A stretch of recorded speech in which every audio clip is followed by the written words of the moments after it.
Good morning, good afternoon, good evening. So, I'm sure you've heard there's another book that just came out about the royal family and all the drama that's been going on with Harry, Meghan, and the rest of the royal family. New book lays bare the War of the Windsors. Kate said that royal walkabout was one of the hardest things she's ever had to do. hmm The Queen thought Harry and Meghan's behavior was, quote, mad, and Charles told Harry, quote, he wasn't a bank. Well, it's a shame because we don't hear enough from the royal family because obviously they have the don't explain, don't complain motto, which of course Meghan and Harry take advantage of by constantly complaining and explaining nonstop in every venue they can find because they're taking advantage of the fact that the royal family isn't going to respond. And luckily, it's finally backfiring a little bit, it appears. Maybe more in time. We'll have to wait and see. But Princess Kate revealed the truth behind the walkabout after the Queen's death. The Prince and Princess of Wales were joined by Harry and Meghan at Windsor. Well, you could see Catherine was not happy on that walk, but now she say it was so difficult. It's one thing. I mean, Harry and Meghan are such a drain, and they're such a malevolent force. And to have to deal with them in person must be really unbearable here. I'll just stop this video. This video's flipping around. Okay. So, anyways, in this article, it says throughout the days immediately after the Queen's death, amid all the grief and nostalgia, there was one spectacle that warmed the hearts of many. Could it be true? Had Harry and William finally reconciled?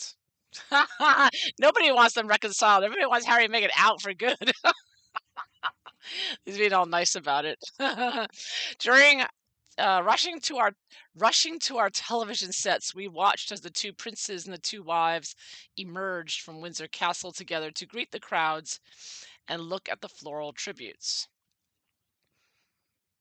It had been Prince William's idea, we learned later, to put on a show of unity, a gesture that would surely have touched his deeply Christian grandmother. And for a few minutes, it looked as though the warring couples had slipped back in time before the bitterness and harsh words had destroyed their relationship. Well, the rumor I heard was that Meghan and Harry were going to do the walkabout by themselves, and William and Catherine cut them off before they could do it. That's what I heard. Sadly, it was all an illusion, as sources close to the royal family have confirmed to me. Catherine later admitted to a senior royal that such was the ill feeling between the two couples. The joint walkabout was one of the hardest things she ever had to do.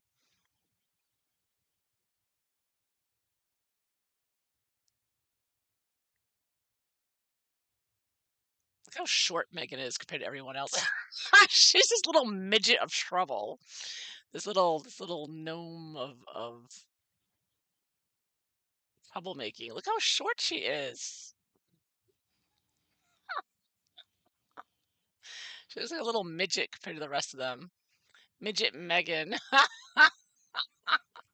She's just really wow. Big trouble comes in little packages. Tell you what. Short people got nobody. You can't like kidding.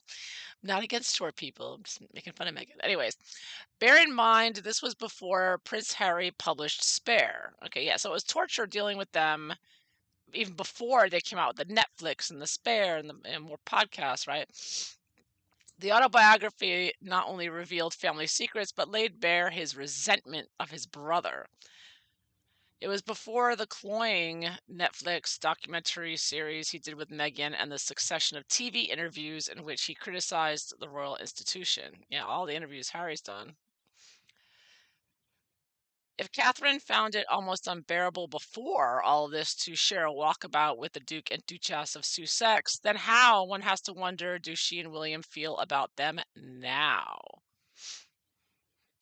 In truth, by the time his grandmother died, Harry had precious few supporters left in the family. Even the Queen, who had always had great affection for him, eventually tired of his outbursts. First, she worried of the volatile exchanges between Harry and his brother, which sometimes took place in her presence.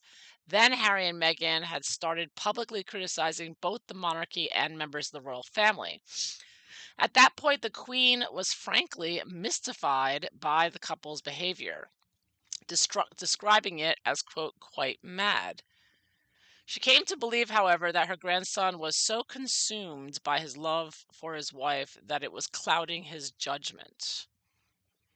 And she felt let down. Not only was Her Majesty disappointed in Harry's decision to abandon his royal duty, but she also saw the departure of the Sussexes as a missed opportunity. Despite that, the Queen sincerely hoped that her grandson would find peace and happiness living the life he had chosen. Well, no, because he didn't choose it. Meghan chose it. Harry, for his part, well, I mean, he's just as much to blame. He wanted to leave too, apparently. Harry, for his part, phoned her regularly from California. So this is Harry calling his grandmother in California to complain. But it troubled the Queen that he kept trying to air his grievances. See, Harry and Meghan tried to go over everyone's head, right? William and Charles. He always tried to go straight to the Queen. In the end, she asked him to speak directly to his father instead. A source said Her Majesty found Prince Harry's calls quite difficult and wearisome. See, that's again abusive to an elderly person to be calling her up and try to manipulate her and complaining to her. You know, he's trying to take advantage of an elderly person. Yeah, Harry and Meghan couldn't care less about elderly people. We could tell by the way they mistreat her father, elderly sick father. But they have no problems. Meghan and Harry have no problems shaking down an elderly person. Like Meghan was seen with that Getty guy. Mm-hmm. Try to shake them down for money. I mean, they really have turned into full-time criminal grifters there. That's total criminal grifter behavior. Anyways, the Queen didn't want to interfere with the father-son relationship and would urge Harry to speak to his father. That didn't work out either. Prince Charles simply stopped taking Harry's calls. See, Harry complained on Oprah that his father didn't return his call, but what Harry didn't say on Oprah was that he was calling relentlessly, constantly badgering them, right? After Harry swore at him and repeatedly asked for funds. When the Queen asked Charles why he hadn't given in, he told her that he wasn't a bank. Harry and Meghan just never stop asking for money, do they?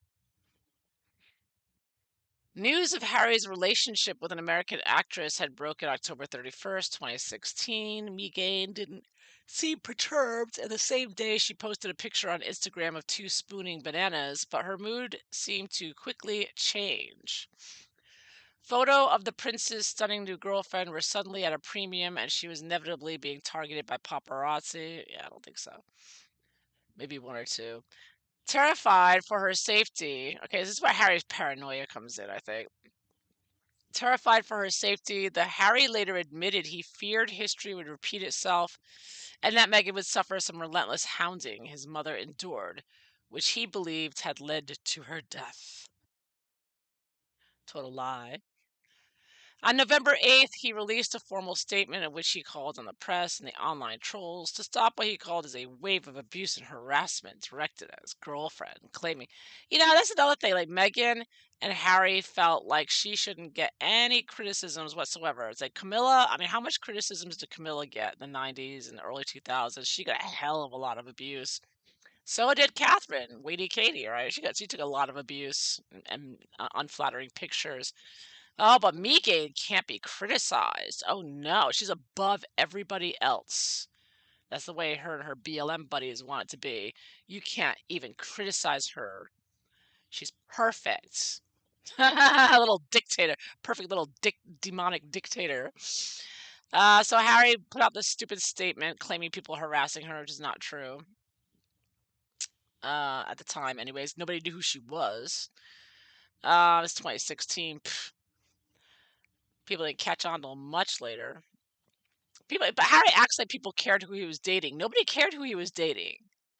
You know what I mean? Like maybe they were like curious, like, oh, who's the new girl now? But people weren't like relentlessly talking about her and bashing her, right? People didn't care. They're like, "Oh, it's Harry's girlfriend, okay."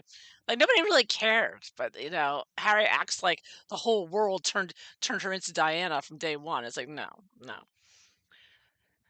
So he put out that statement, really harsh statement. Unfortunately, he consulted neither Charles nor William before letting loose his incendiary broadside. His father, Charles, was only given 20 minutes' notice before it was released. On that day, Prince Charles had just arrived in Bahrain on a foreign office sponsored visit. Is it Bahrain? Say that right. Bahrain on a foreign office sponsored visit to the Gulf states. As a member of the royal family, could have predicted, press attention immediately switched from the tour to his besotted son and new girlfriend. Reports at the time suggested Charles was crushed, but this was far from the truth. Instead, he was disappointed at what he regarded as his son's bad manners. So here's Meghan's first example, Meghan and Harry, of taking the limelight away from the royal family, right? He would never have done such a thing if the Queen was on tour, said a former aide. Understandably, there's a hierarchy and a grid system, but Prince Harry seemed to think when it came to Meghan, she would always take precedence. Yeah. William was also uneasy. Privately, he thought his brother had overreacted. Quote, it was all a bit dramatic, a bit OTT, over the top. Well, this is the typical Marxist communist George Soros funded way of handling things, making it over the top cancellation of everyone. One of the former aides later recalled, as for Harry, he took offense when told that the massive attention Meghan was getting was only to be expected. He was also angry at what he considered his family's lack of support. Also, he puts out a notice, doesn't talk to anybody, gives him a 20-minute, gives his father, who's on a foreign tour, 20 minutes before he makes his huge bombshell, unprecedented notice. And then when they complain to him and tell him he's being over the top, he's like, you're not supporting me. My family's not supporting me. I mean, wow. Right from day one, they were doing the manipulations, huh? As he later explained in the Netflix docu-series he made with Meghan, quote, as far as a lot of the family were concerned, everything that she was being put through, they had been put through as well, which is true. So it was almost like a rite of passage, exactly. And some of the members of the family were like, "My wife had to go through that, so why shouldn't your girlfriend be treated? So why should your girlfriend be treated any different? Why should she get special treatment? Why should she be protected?" And Harry says the difference here is race element. Uh, Shut up, Harry. Just shut up. He is so yeah, you're playing the race element, meaning Harry and Meghan are playing the race card. They're flipping it out for the first time. Race card. The race element that so exercised Harry's protective instincts has someone eluded his grandmother. Oh, this is funny. At their first meeting, the Queen had tea with Meghan without even realizing that she was mixed race. And that's pretty much the reaction of everybody. Nobody knew Meghan was mixed race. Nobody. Everyone looked at her and thought, maybe she's Italian, maybe she's Spanish. Nobody or Hispanic. Like nobody knew. Maybe she's Jewish. Like nobody. There was a Jewish guy who interviewed Gregarious. I can't remember his name now. Marshall, I think. Well, he said that he thought she was Jewish. I mean, nobody knew she was mixed race. She doesn't act, she doesn't look that way. She doesn't. She doesn't. You wouldn't know. You just wouldn't know by looking at her. And a lot of people say that. Maybe it's the nose job she got, plastic surgery. I don't know. Whatever. So it's funny. The Queen didn't realize it either. I said she's used to being briefed in advance when she met someone new. Of course, Harry and Meghan didn't brief her. The monarch explained later in a conversation with a member of her close circle that she simply hadn't been told. Of course, if she had known that Meghan was black, then the Queen, who counted Nelson Mandela as one of her dear friends, would not have been at the least bit concerned. In fact, she was pleased that Harry had found love and warmly welcomed Meghan into the royal family. But when Her Majesty suggested she should turn to Sophie, Countess of Wessex, for support and advice, Meghan dismissed the idea. She said, I've got Harry. So Meghan refused any support from any other women. She didn't want to be a royal. She wasn't really trying. She refused to accept guidance or help from Sophia Wessex. She says, "No, thanks. I got it. I got Harry." But then later on Oprah, Megan's like, "Nobody explained anything to me. I didn't know how to do anything. I didn't know the national anthem. I had to look it up on the internet." So she refuses help, and then she complains later on Oprah, and of course pulls a race card about it. Her response surprised the Queen, who had doubtless expected her well meant suggestion to be taken up with gratitude. Yeah, Meghan never expressed gratitude for anything. She acts like she's better than the royal family from day one. She still does. Still, that hardly mattered. Meghan, she felt, had the potential to be a great asset to the monarchy. Coulda, shoulda, woulda, never will, though. The actress's confident presentation skills combined with her black heritage convinced the Queen that she would be a great champion for young women as she worked alongside Harry in his role as youth ambassador in the Commonwealth Youth Program. Meghan, for her part, was said to be hugely excited about this new venture. Because she wanted to turn them all against the monarchy. She would certainly have known that the Commonwealth was particularly close to the Queen's heart, and that her endorsement was a great honor. Yeah, that's why Meghan wanted to destroy it. Sources tell me Meghan subsequently made a diligent study of the Commonwealth and was seen poring over notes. Yeah, acting. Within months of the Queen's death, however, the Duke and Duchess of Sussex documentary series on Netflix seemed to suggest that she'd had a radical change of heart. To the astonishment of those who remembered Meghan's enthusiasm for her new role, the series dismissively branded Commonwealth as Empire 2.0. So see, so she's attacking the Queen's Commonwealth that she was so proud of, bringing these people together, countries together, supporting them, and she's calling them, oh, the evil empire. The Empire Strikes Back, Empire 2.0. I mean, oh my God, how evil can you be? How evil? Megan does so much evil stuff here, with the power of Hollywood behind her here with Netflix. And we now know William had urged his brother to be cautious before committing himself to a life with Meghan. Even when Harry said he definitely wanted to marry her, William apparently told him, quote, she's an American actress after all, Harold, anything might happen.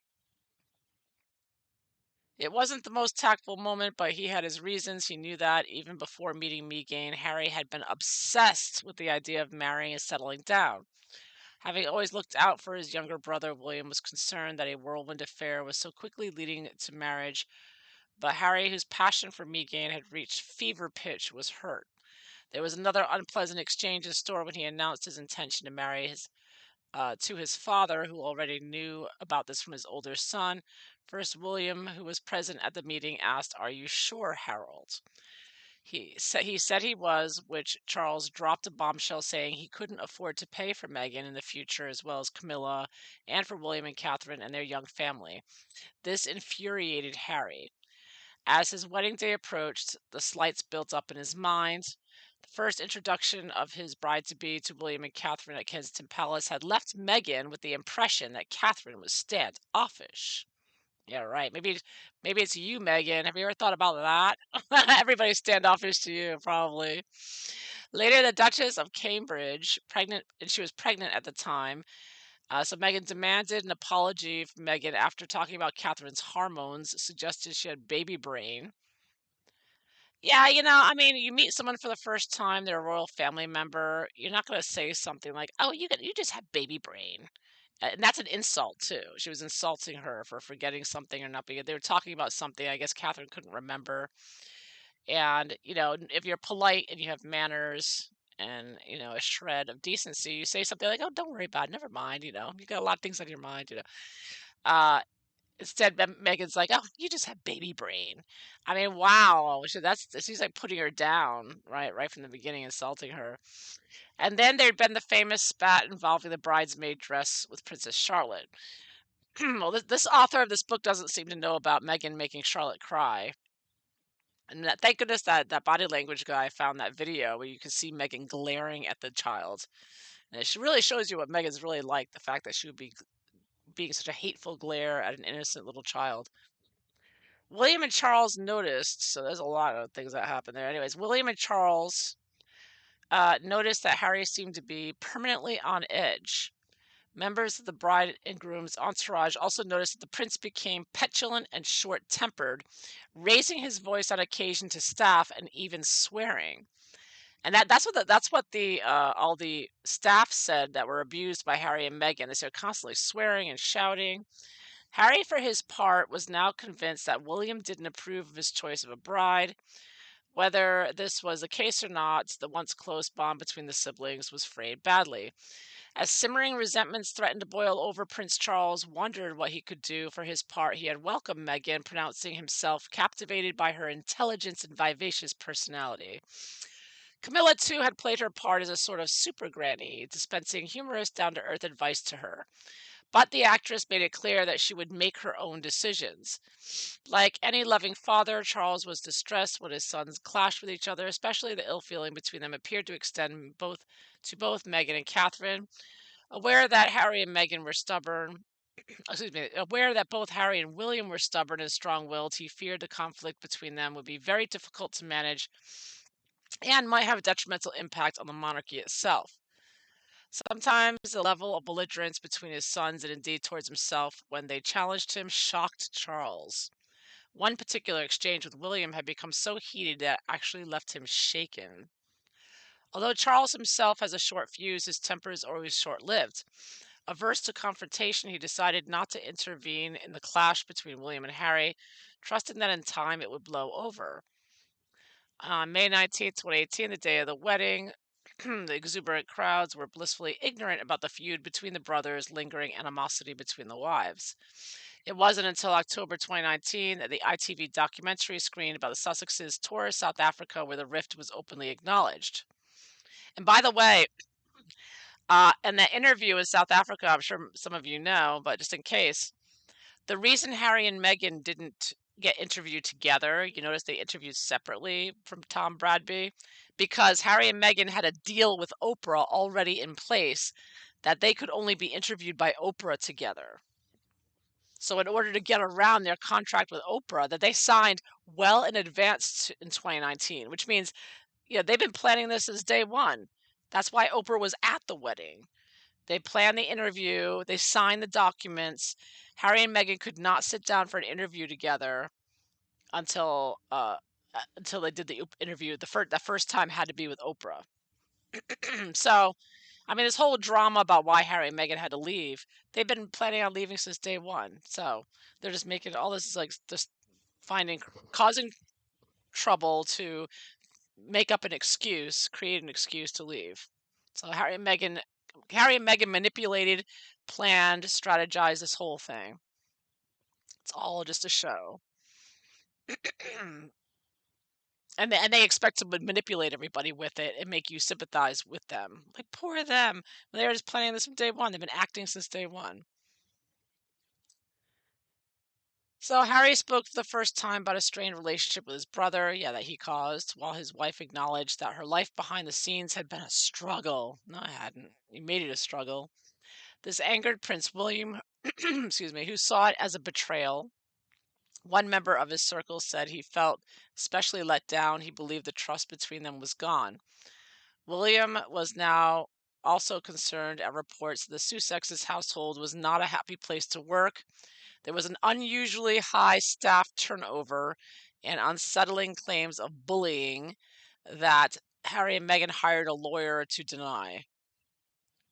I mean, look at that. They had to hire a lawyer to deny everything. Tell you how litigious these two are. How much money are they spending on lawyers? From Harry's viewpoint, this was rubbish fertilized by planted sources. But enough was enough. The swirl of negativity around Meghan helped them both conclude it was time to forge a new life from the palace. Excuse me. No, they planned this from day one, so this didn't cause anything. This is just their excuse. Christmas 2019 approached. He told his father that he and Meghan no longer wished to serve as. Oh, this here's that what they were really after: in and out, 1 foot in, 1 foot out, and they didn't get it. They wished to preserve. Harry and Meghan wanted to preserve full-time working royals. Yeah, they wanted taxpayer-funded security and everything else, but wanted a workable plan for them to be part in, part out, splitting their time between UK and North America. So this is Christmas 2019. They've only been married less than a year, or a little over a year and a half. And they've got it all figured out. You know what? We want half in, half out. You guys, this is all planned. They just think they're so clever. Charles was used to his son letting off steam periodically, but eventually said the idea was unworkable. Thank goodness the Queen and King Charles put their foot down and did not back down on this. Oblivious to his considered opinion, the Sussexes went public with their plans. As nothing had been agreed, Charles was understandably upset. So again, the Sussexes had ignored what he said, staking everything he said on their belief that the Queen would back them. So they thought the Queen would back them. That's why they pulled the stunts they did, coming out announcing their departure on Instagram, right? And they only gave a 10-minute notice before they posted that Instagram account, when they posted on Instagram Sussex Royale. Then followed the famous Sandringham Summit convened by the Queen in January 2020 to work out what to do. So concerned was the monarch about privacy that on taking advice, she had the library where the meeting was to take place swept for bugs. There was a suggestion that Meghan could join Charles, William, and Harry via video link from Canada, but the Queen ruled that her attendance in any form was, quote, not necessary, as Harry would represent her. It was also felt that a video link wouldn't be as secure, as Charles and William wouldn't be able to tell if the meeting was being recorded or if Meghan had anyone else listening in as they spoke. Oh, that would have been recorded and it would have been played on Netflix. Oh, it. Meghan was probably dying to do that. That's the only reason I bet Meghan stayed in Canada, so she could try to record it. Just like they tried to wear recording devices when they went to the Jubilee. Meghan is dying to get something on a hot mic. She's dying to do a Project Veritas on them, on the royal family. She could just get them saying something, right? She'd take it out of context and make a big scandal. She'd love it. She would go to her. She'd have it all blasted all over the Sussex squad, all over Twitter and everywhere. Anyway, the Sussexes, of course, did not get what they wanted. They made their play and lost. No longer working royals, they moved to California, start signing multi-million-dollar deals with Netflix and other companies. There were even reports that Meghan was considering running for president of the United States. The Sussexes' interview with Oprah Winfrey in March 2021 marked a chilling new low in Harry's relationship with his father and brother. In the aftermath, William went to his father and told him the royal family needed a clear strategy dealing with the renegade royals. Charles agreed. From then on, Harry's father and brother decided they would no longer treat him as a trusted, if often infuriating, member of the royal family. In short, they would never meet Harry alone. They would always have to be another person in the room. Not only had Harry heavily implied to Oprah that a member of the family was racist, but he'd had the gall to claim that his father and brother knew that they were, quote, trapped in their royal roles. And I have huge compassion for that, Harry said, twisting the knife. Compassion. Harry and Meghan don't know the meaning of the word compassion. Compassion to Harry and Meghan is like backstabbing, lying, and treachery. Both Charles and William have been extremely upset at Harry's arrogance, aghast at his lack of discretion, and furious that he'd had the audacity to speak about their supposed feelings. Or, as a senior source in the royal household put it rather more tactfully, quote, they were both deeply disappointed in him. He had no right or authority to speak on their behalf. But oh, they do, don't they? Because they know that they can. That's what they count on. Perhaps unsurprisingly, there was no meaningful conversations when Harry saw his brother and father at Prince Philip's funeral in April 2021. Was there any attempt at rapprochement when Harry joined his brother at the unveiling of the statue of their mother in Kensington Palace on July 1st, 2021. However, the Queen did meet Harry and Meghan at Windsor Castle when they made a stopover in April 2022 en route to The Hague for the Invictus Games. Yeah, that's when Harry made that stupid interview with that stupid mainstream media woman saying, "Oh, I'm here to check on the Queen to make sure she's protected," right? What a joke. She'd agreed to see her grandson on the Proviso that he met and talked to his father, too. The couple were welcomed warmly by the Queen in what turned out to be the last time Harry saw his grandmother. Charles was also at the castle along with Camilla. Oops, I just lost that. Oh, I just lose my place. Ah,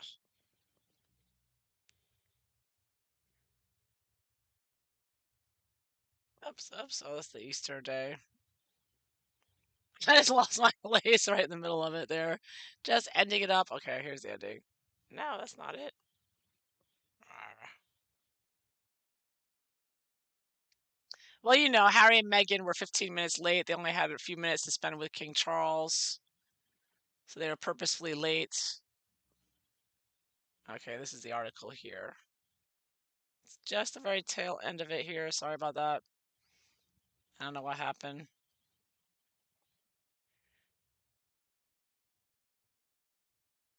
Let's see.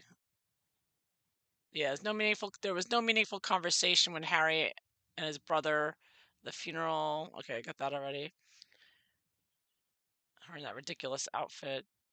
Nevertheless, in a spirit of reconciliation, it was agreed the Sussexes should later join the rest of the royal family for the Queen's Platinum Jubilee. Again, there was proviso. The Netflix film crew accompanying them would not be allowed access to the royal palaces or members of the royal family. So Harry and Meghan went to the Jubilee, but they wanted to bring Netflix with them, right? I'm sure they want to bring Netflix with them to the coronation. You know that. That's probably on their list of demands. Harry and Meghan duly arrive at St. Paul's Cathedral on June 3rd for the national service of Thanksgiving for the Queen, which she could not attend, and they were booed by some in the crowd. If that message hadn't gotten through, the couple could no longer doubt they were outsiders, no longer part of the charmed circle of the British royal family. Boom. So this is from Our King Charles III, the Man, the Monarch, revealed by Robert Jobson. Yeah, so it looks very good. He's got a lot of the details here. So let's take a look at this. I want to focus on Catherine and how she's feeling about having to deal with Harry and Meghan, the toxic duo, and because it was very difficult for her in having to deal with them because she is the object of ire. She is what the target. Meghan and Harry's target, of course, are Catherine and William and their children. So no doubt they're very protective of their family, and naturally so. And Harry and Meghan visiting are a threat in one way or another, whether they're trying to get some quote or find a new insult or pretend to be insulted or make false accusations of racism. There's always something with Harry and Meghan. You don't know what craziness they're going to pull out of the bag next. So let's see. Or is Catherine cool, calm, and collected and not so worried about Harry and Meghan visiting? Man, you wouldn't want that snake around, right? So let's take a look and see how's Catherine doing, how's she handling it, and how's William influencing, and how are things gonna go. So that poor Catherine doesn't have enough to worry about. She's got to deal with them. So let's find out. I've already shuffled the cards. I'm going to be using Joie de Vivre Tarot. Cute little deck, very pretty. Let's take a look. How's Catherine handling it? Is she stressed out? Does she not care? I mean, everybody's, all on board and supporting her and William. And, I think the tide has turned against Harry and Meghan now. So I think that should make it a lot easier in general. But let's take a look. How's Catherine feeling about potentially having to deal with the gruesome twosome at the coronation? Of course, the gruesome twosome haven't replied to their RSVP'd, because they are so sick and demented. Anyways, let's take a look how Catherine's handling all this. They must be relieved with them out of the way, that's for sure. Split the deck, see what the cards show. Okay, general attitude, general situation. Oh no. Five of coins reversed. Already she's like, yeah, deal with these two beggars coming in and they're gonna be doing who knows what. hmm She's already feeling like, ugh, maybe I could just, I'm sure she wishes she could just like call in sick. Like, I can't go to the coronation. I'm not feeling well. Like the royals don't have a job where they could just call in sick. You know what I mean? They have to have like, there's a huge news and that they call it out sick one time. It's all over the news, right? That's a lot of stress she's under. And I think she is feeling the stress and feeling like, oh man, like what now? And I'm also getting the Nine of Swords reversed. Oh my. Yeah. Yeah. She's worried. She's worried what they're gonna be up to, these two scoundrels. The ones that always want the money, the beggars over there constantly asking for more and more and more and wanting everything. Because of course Harry and Meghan want everything William and Catherine have and more, right? Nine of Swords, and she knows that Megan's gonna be coming in just to stab her in the back. You know that's coming. She knows that. But I have it reversed, so she is worried. Kind of look at the little cat face is looking at the big mouth over here. It's like Catherine looking at Harry and Meghan and their Sussex squad coming at her. So she's like, "Oh, here we go again. They're gonna be starting up. It's gonna be this whole new false accusations, crazy stories, things being leaked." She's like, "Ugh," and she already said it was the hardest thing to do to have to walk with Harry and Meghan and dealing with that psychopath. Yeah. Bottom of it all, I get the Ten of Cups reversed. So Ten of Cups, I often see as the royal family. Normally they're and they still are. They put on this positive, perfect display of the ideal.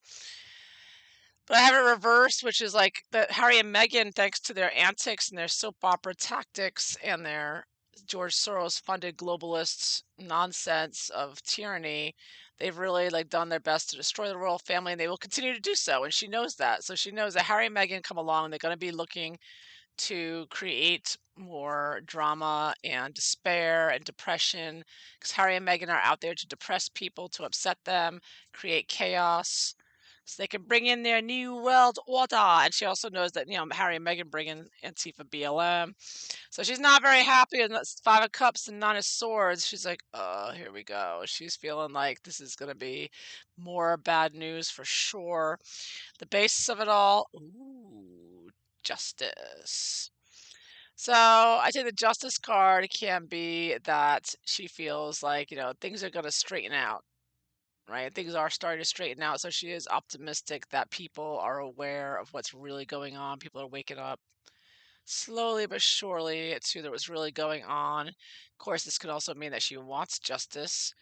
But I also see this as Harry and Meghan and their perverse sense of their social justice, which is their code word for Marxist communist tyranny that they're bringing in, their globalist gang.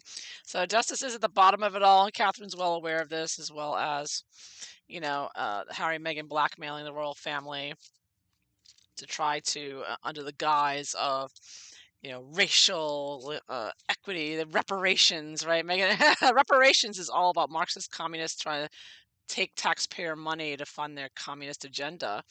But they're doing it under the idea of reparations.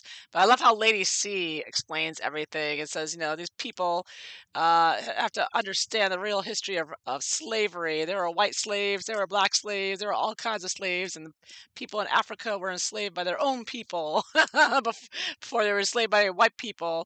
And there were plenty of white slaves too. So the whole thing is just such a lie, and it's all George Soros funded nonsense. But they're getting these communist leaders and state-run governors like Newsom, who's good friends with Meghan and Harry, to actually take this seriously and start taking taxpayer money and doling it out to these Marxist communists. Really crazy stuff going on. But anyways, hopefully it can be stopped sooner the better. Anyhow, but that's why I got justice at the bottom of it all. This whole thing is this fake social justice thing going on. So what from the past is affecting Catherine right now? She is not happy. Oh, Empress reversed. Yeah, the fake mother I get as also the destruction. And of course, New World Order is destroying women, right? And so it's all about destroying your ability to reproduce, destroying women. It's all it's about women's sports, little girls' lives, and of course the royal family. Very destructive major arcana. So I'm getting two major arcana: is justice with the Empress reversed. I see this as kind of the New World Order agenda Harry and Meghan are pushing, but also, of course, Meghan, the not mother, here as well, with her antics of faking a pregnancy, faking two pregnancies, and a myth carriage. And oh, so I think that she's concerned, like, oh, here we go again. We're gonna have another myth pregnancy and or a pregnancy, I should say, and myth carriage afterwards. We gotta have to add these words into the dictionary: pregnancy and myth carriage. Yeah, it's coming. But yeah, it's all part of the whole deal. Meghan and Harry aren't on it, and Meghan, so I think she's concerned that Meghan's gonna be pulling another one of her fake pregnancies there. So, what's she expecting here? And I get the Hangman reversed. So Hangman reversed is like Harry and Meghan swooping in and acting above it all, floating in. Because like Lady C says, like, and people think that Meghan's afraid to go to show her face. In other words, the UK. But the way Lady C explains it, I mean, agree or disagree, but she has a mother who's a raging narcissist psychopath like Meghan, right? So she's saying that Meghan doesn't feel any fear of anything. She thinks she's just above it all, above everyone else. And this is the way Harry and Meghan have been behaving. And Harry's getting this from Meghan. We all know that. So they're floating in and they're going to be prancing around like they're above it all. Because Meghan's got her globalist backing. And so this is what Catherine expects, that they're going to just come in and start acting like they're above everyone else and that they should be treated better than everyone else and that, Meghan should just be given the crown. This coronation should be for her and Harry. Step aside, right? So yeah, so she's expecting them also to bring in their nonsense, their craziness, and their drama as they do. So what is she afraid of or not want? So she's expecting it's going to be a big shizzle show here. These two crazies coming in and acting all crazy and doing what they want and they wanting everything their way. So she afraid of, not want. Oh, Knight of Cups reversed. So she's afraid of all the lies they're going to be spreading about it. Meghan trying to claim that Catherine made her cry, or when in fact it's Meghan making children cry and everything else. So she's most concerned about the Knight of Cups reverse, which is the deception, the lie, and the emotional manipulation of her, and the lies of her social justice, Sussex Squad and Christopher Bosie and other online army that Harry and Meghan have hired through their PR that they paid for through R12, which is in the tax documents. So this is what Catherine's most worried about. She's like, what way are they going to sneak attack? This is like a sneak attack as well. What ways are they going to sneak attack? Next. What's the next? What are they plotting? In other words, what lies are they going to plant? What lies are they going to tell? Right. So what's she hoping for? Three of Wands. Three of Wands. So she's hoping that they're able to create and anticipate, her and William and the rest of the royal family, Charles, are able to anticipate and to. I kind of see this as like, maybe I was gonna say William, Catherine, Charles, or just three groups here working together there. It could be the Cambridges, Sussexes, and the I think she's hoping that they're gonna be able to have a positive, presentation here because, this coronation is an uplifting event, and it's one that's, people look forward to and need, especially after the last few years, and so she's hoping that they pull things off and that it goes well in general with the coronation, and that they anticipate everything Harry and Meghan may be up to, and that they don't get away with it, that they're monitored, they're careful, Meghan's craziness is taken care of, and controlled. Kind of look at this woman; she has kind of like a clown face a little bit there. It's like me gain. So I think she's hoping that they can like keep her under control. They know her enough to be able to control the snake there with her serpent hair there, the serpent coming in. So she's hoping they can keep a control of her, keep an eye on her, anticipate things. How's Prince William influencing her with all this coming up? Ooh, judgment. Interesting. I've got justice and judgment. So I think these are also cards that come up with court cases as well. So she is concerned about that as well. That Harry is suing the Met Police and suing this one and suing that one. What is it? 10 lawsuits in 3 years is the number I heard. So she's obviously William is being very close and supportive of Catherine and the family, and I think that he's ready for some sweeping changes here, probably including getting rid of Harry and Meghan, kicking them out of the family if he can. But they said King Charles doesn't want to take away the Duke of Sussex and Duchess of Sussex titles, but it looks like if it were up to Prince William, Harry and Meghan probably would have been kicked out, their titles taken away a long time ago. But yeah, so obviously William is ready for it. He's ready for he's everything's the relationship's obviously over between William and Harry, and there's no relationship between William and Catherine and Harry and Meghan. It never will be. Like this is now that Charles is king, like it's really changed here. The judgment is like the new life. Like this is it. It's over. Harry and Meghan really tried to use the Queen to go over William and Charles's heads, and now they're paying the piper for it, and they're gonna pay. If William has anything to say about it, I'll tell you what. So, yeah, he's not worried, and I think that Catherine's a bit worried about what kind of lies they're gonna come up with their Sussex squad and what kind of nonsense they're gonna be lying about her and her family and whatever. And don't forget, with the Judgment and Justice, Harry and Meghan tried to drag her mother, Carol Middleton, right, into that lawsuit that's based on the fraud of a document with a forged signature. That right, the whole basis of Harry's phone tapping lawsuit that he brought out. So I think that she's upset that they tried to drag her mother. I mean, William and Catherine, no doubt, are upset about that. That Harry pulled that stunt with Meghan, trying to drag her mother into it too. And I kind of got the Empress reversed to be mother, and the Justice and Judgment. So I think that's on Catherine's mind. How it's one thing for them to make up stupid stories like Catherine made me cry, actually, because everybody knows it's BS. But the way they try to drag her mother into a court case, I mean, that's like unforgivable, right? So yeah. That's why Nine of Swords reversed. Like she just wants them dead. I think. Yeah, basically. Who doesn't want them gone? Let's just say. Yeah, yeah. So it's really over. There's like no way. She's still furious about that. She's furious. Very upset about that. So what's gonna happen next? What's she gonna do next? Page of Swords reversed. Oh yeah. So yeah, words are going to be curt and nasty and sharp, and yeah, a lot of anger here, a lot of harshness, a lot of like they're not even gonna bother even acknowledging Harry and Meghan as human beings at this point. It's just like, what do you want? So she's angry. She's gonna be, there's gonna be lots of angry words around them. They really ruin the whole event, and they're just they're a drain.